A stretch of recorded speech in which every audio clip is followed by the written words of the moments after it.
ओम शांति। 7 अगस्त की मुरली है।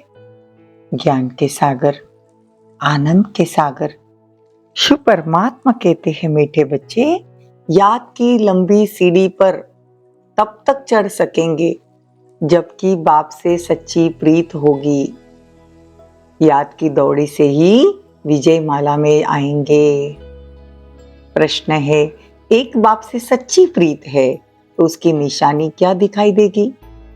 उत्तर है, अगर सच्ची प्रीत एक बाप से है तो पुरानी दुनिया, पुराने शरीर से प्यार खत्म हो जाएगा। जीते जी मरना ही प्रीत की निशानी है। बाप के सिवाय किसी से भी प्यार न हो, बुद्धि में रहे अब घर जाना है, यह हमारा अंतिम जन्म है। बाबा कहे, बच्चे तुमने 84 जन्मों का खेल अब पूरा कर दिया, अब सब कुछ भूल मुझे याद करेंगे तो मैं तुम्हें साथ ले जाऊंगा। गीत है बनवारी रहे, जीने का सहारा तेरा नाम रे। ओम शांति। मीठे मीठे सिकिलदे बच्चे ने यह गीत सुना। यह है झूठी दुनिया। झूठखंड भारत के लिए कहा जाता है। हर एक को अपने अपने बर्थ प्लेस का ख्याल रहता है। अभी बच्चे कहते, हमारा इस झूठखंड से कोई ताल्लुक नहीं। अभी तो सुख का नाम निशान ही यहाँ नहीं है। बाबा हमको अमरलोक लेके जाते हैं। बच्चे जानते हैं कि अब हमारे 84 जन्म पूरे हुए, अब हमको ये पुरानी दुनिया से कोई वास्ता नहीं। अब हमारी प्रीत जुड़ गई है बाबा से और वर्षे से, तो अभी हमको याद भी बाप और वर्षे को करना है। अभी तुम बच्चों की एक बाप से प्रीत बुद्धि है। कहते हैं कि ग्रस्त व्यवहार में भल रहो, लेकिन परमात्मा को, बाप को याद करो। अभी सब एक्टर्स का पार्ट पूरा हुआ। हम ये सृष्टि रंगमंच पर 8 बजाने आए हैं। हर जन्म में अलग रिश्तेदार, कोई अलग पति, अलग बच्चा। यहाँ हम एक्टर्स पार्ट बजाने आए हैं। अब सबके शरीर यहाँ से छूटने हैं। अब खेल पूरा हुआ। हम सो देवता थे, फिर हम क्षत्रिय बने, फिर वैश्य बने, फिर शूद्र बने। अभी हम फिर से ब्राह्मण बन रहे हैं और ये चक्र पूरा होता है। बाबा कहते, जितना तुम मुझे याद करोगे उतना उन्नति को पाओगे।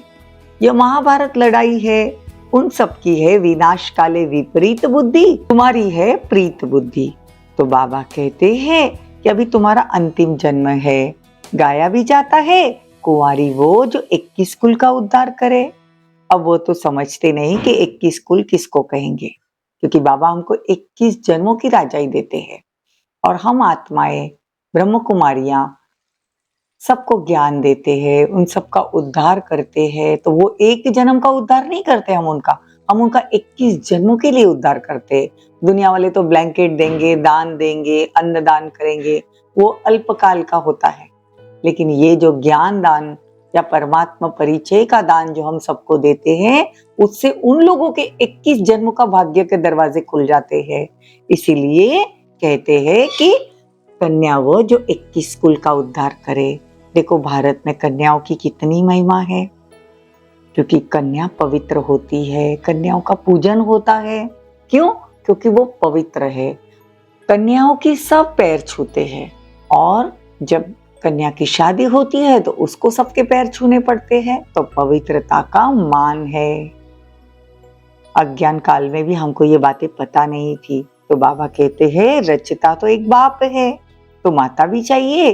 तो माता है जगदम्बा, मम्मा। तो बाप कहते, अब तुम्हारी मुझसे प्रीत बुद्धि है, मैं तुम्हारा साजन हूँ। बच्चों की एक बाप से प्रीत होनी ही चाहिए और सबसे प्रीत तोड़नी है। नष्ट मोह बनना है। ये पुरानी दुनिया में भी मोह नहीं रखना। जैसे पुराना घर होता है, बाप ने नया घर बनाया, अब सतयुग को याद करो। तुम्हारी तो नई दुनिया सतयुग है ना। यही यमुना का कंटा होगा जहाँ तुम राज्य करोगे। दिल्ली में यमुना के कंटे पर हम राज्य करेंगे, हमारी राजधानी होगी। इसीलिए आज भी भारत की राजधानी दिल्ली है। तो तुम जानते हो भक्ति में बड़ा विस्तार है, पूजा, फूल, जप, तप, ज्ञान बिल्कुल थोड़ा, 1 सेकंड का। बीज को जानने से सारा झाड़ जानेंगे। बीज कौन है? तो बाबा कहते वैरायटी भिन्न भिन्न धर्म के झाड़ है, मुख्य फाउंडेशन है देवी देवता धर्म। आधा कल्प में सिवाय एक धर्म के और कोई धर्म नहीं होगा, बाकी आधा कल्प में देखो तो कितने धर्म हो जाएंगे। सत्युग त्रेता में एक धर्म, एक राज्य, एक भाषा, और द्वापर से अनेक धर्म, अनेक राज्य, अनेक भाषा। तो देखो तुम अभी ब्राह्मण बनते हो, बाबा आते ही है, ब्राह्मण धर्म की स्थापना करते हैं, देवता धर्म की स्थापना करते हैं, क्षत्रिय धर्म की स्थापना करते हैं। तो तुम्हारे में भी कोई सूर्यवंशी बनेगा, कोई चंद्रवंशी बनेगा, जो ऊंच के ऊंच ब्राह्मण धर्म का होगा वही आकर ये ज्ञान लेगा।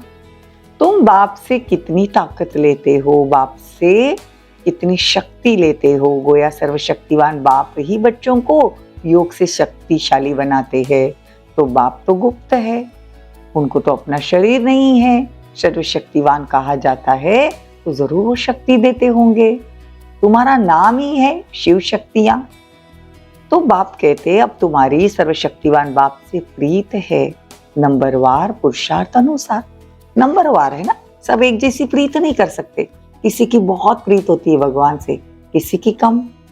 तो बाबा कहते हैं जितना बाप को याद करेंगे उतनी शक्ति मिलेगी। ऐसे नहीं कि शिव बाबा को याद करो और साथ साथ काला मुंह भी करो, नहीं। राज्य भाग्य लेना है तो बाप कहते बाप को भूलो नहीं। आप बाप को भूलेंगे मुरझा जाते हैं। बाबा कहे अरे तुम ईश्वर की संतान बने हो, तुमको तो बहुत नशा होना चाहिए। ऐसे बाप को तो निरंतर याद करना चाहिए, प्रीत बुद्धि बनना चाहिए। शिव बाबा से प्रीत नहीं तो ब्रह्मा से भी तुम्हारी प्रीत नहीं। तुम जानते हो भारत पवित्र राजस्थान हो जाएगा तो उन्हों को भी जगाना है, फिर दैवी राजस्थान बन जाएगा। तो ग्रस्त व्यवहार में रहते सिर्फ बाबा को याद करो। याद की ही लंबी सीढ़ी है, रुद्रमाला बनती है, फिर इनाम मिलेगा राज्य भाग्य का। तो देखना है सारे दिन में हम कितना भगवान को याद करते हैं, कितनों को कांटों से फूल बनाते हैं, कितनों को हम परमात्मा का परिचय देते हैं।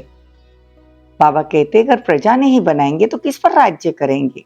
इसीलिए तो देखो मुख्य अष्टरत्न बनते हैं, फिर 108, फिर 16,108। तो विवेक कहता है ये तो जरूर वृद्धि होती रहेगी, राजधानी वृद्धि को पाती रहेगी। इस पुरानी दुनिया में बहुत दुख है, बस एक बाप को याद करते रहो, ये बड़ी लंबी यात्रा है।